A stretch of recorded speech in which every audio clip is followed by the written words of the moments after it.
Pasensya ka na, hindi ko gusto na meron kang iba.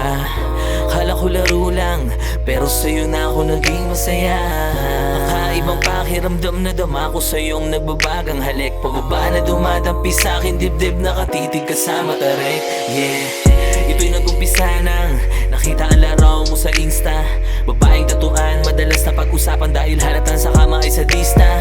Di naman masamang magbakas sakaling sa story mo mag-hi. Eh di pag pinansin mo, tara tayo mag-shot. Ang limit lamang sa'kin is sky high.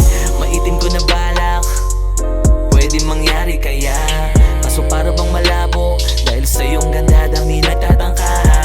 Sige na bahala na, ano mo mangyari nakatadhana na. Hagasa nag-reply ka na ng bakit.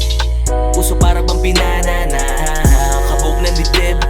Labis na sayang nadarama ko, ano man ang pinag-uusapan.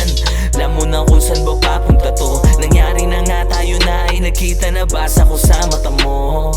Sinabi mo sa'kin sinaktan ka niya, tapos bigla ka nang tumungo.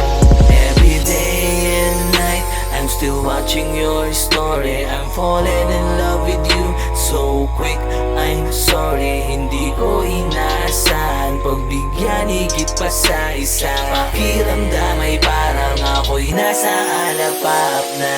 Pwede bang isa pa? Sana wag na lang matapos to.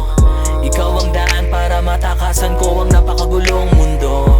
Diskarte sarili ang amo, walang alamang ibang tao kung sino at ano ba ako. Dahil sa'yo palaging kalmado, wala kang alaga mo pa ako.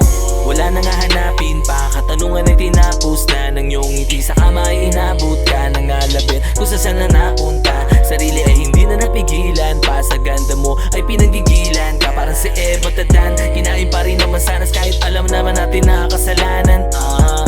No man ang kahantungan ng relasyon ng dalawang makasalanan.